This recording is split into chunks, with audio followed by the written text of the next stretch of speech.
Waker. My stomach. We need to frost these.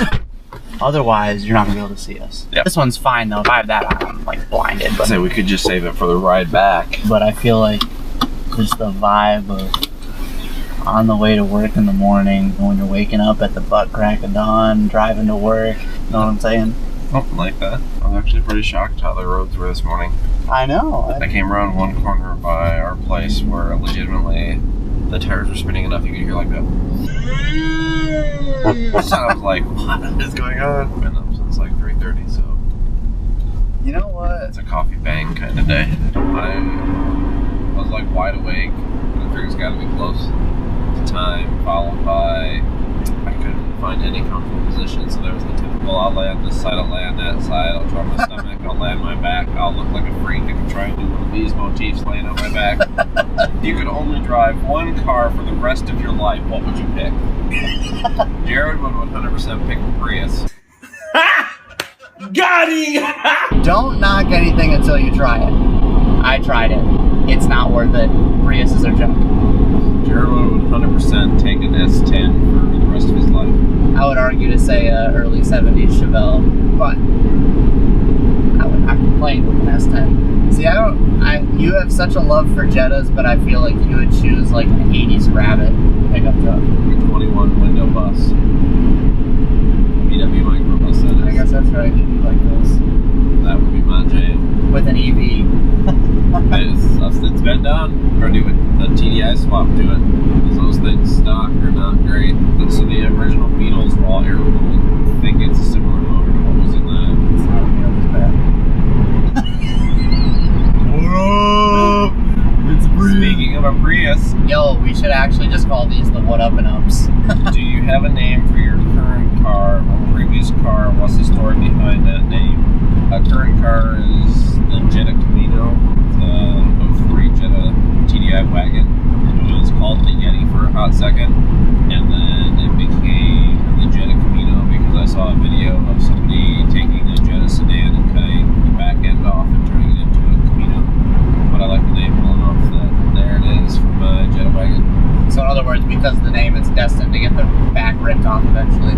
But currently, I'm driving the Impreza that we've been working on the channel, and the joke has been naming it Marn, which the story behind that definitely should have been filmed.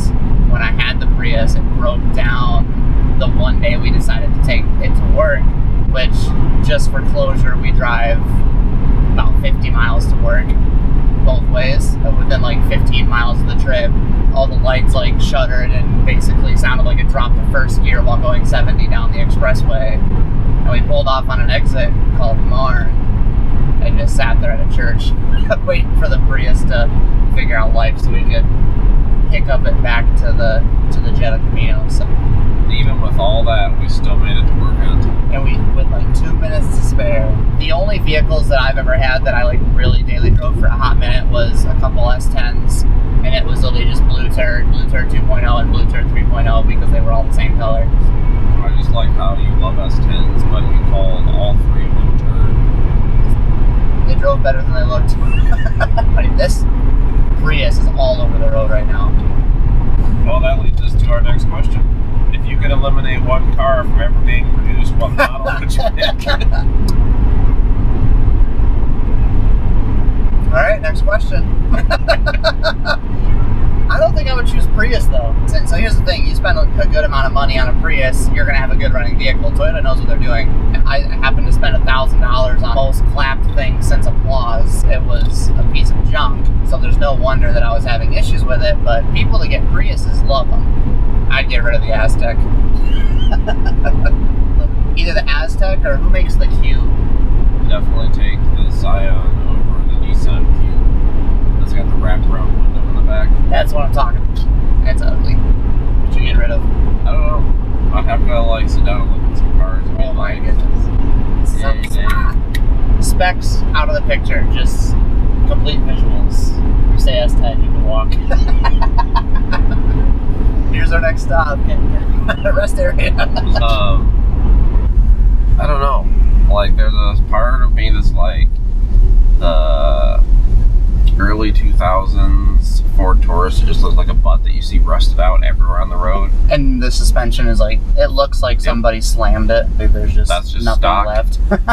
Yep, we had a 98 Mercury Sable. But then you see like these massive, giant Buick Roadmaster Woodies. I like them. They're solid. The infamous rest stop on Halfway Point. All right.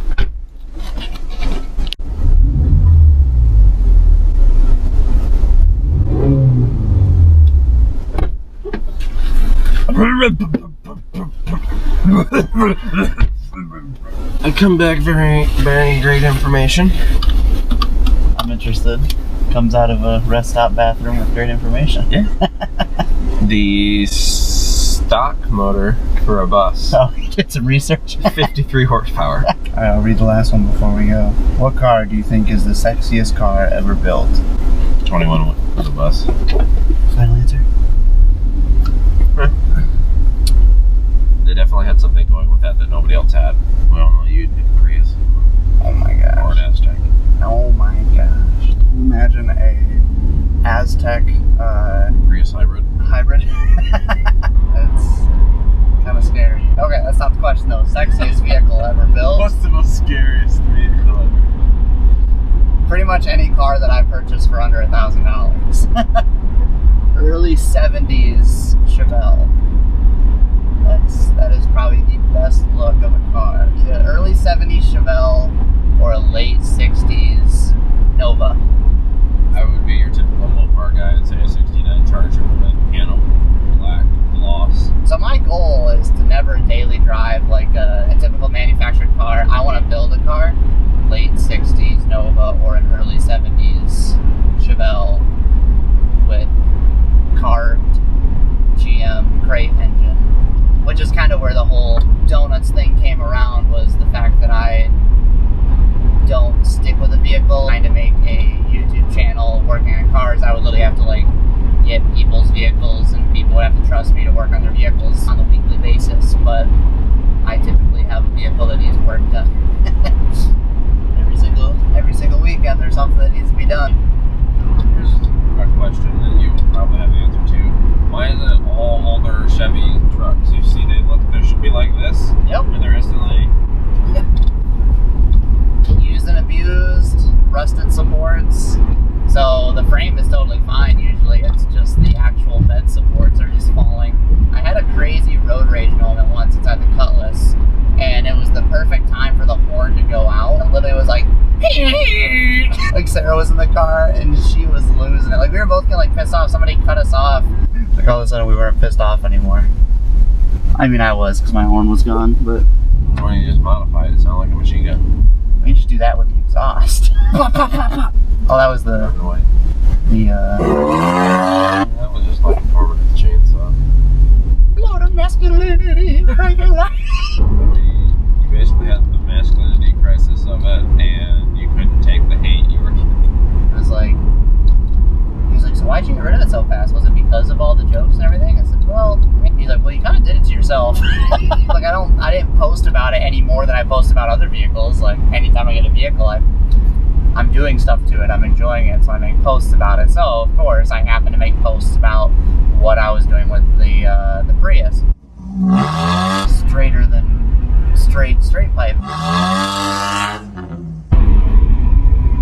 Apparently, there's something wrong with that. Still want that Impala. I will take it. That needs to be in the next video. No, it's right now. Here's the question before we end this video. Leave it in the comments. Is it Impala or is it Impala? That needs to be an Instagram live video with a poll. I will do it. Jeep owner! I like how I suddenly created that. Yep. Every time we pull into the parking lot, every time there's a stop sign at a speed bump, you just park the front wheels up on it, stop right there, and you're automatically a Jeep owner. Nope. It's right here in between the Toyota Corolla. Yep. Well, we got work. This has been fun.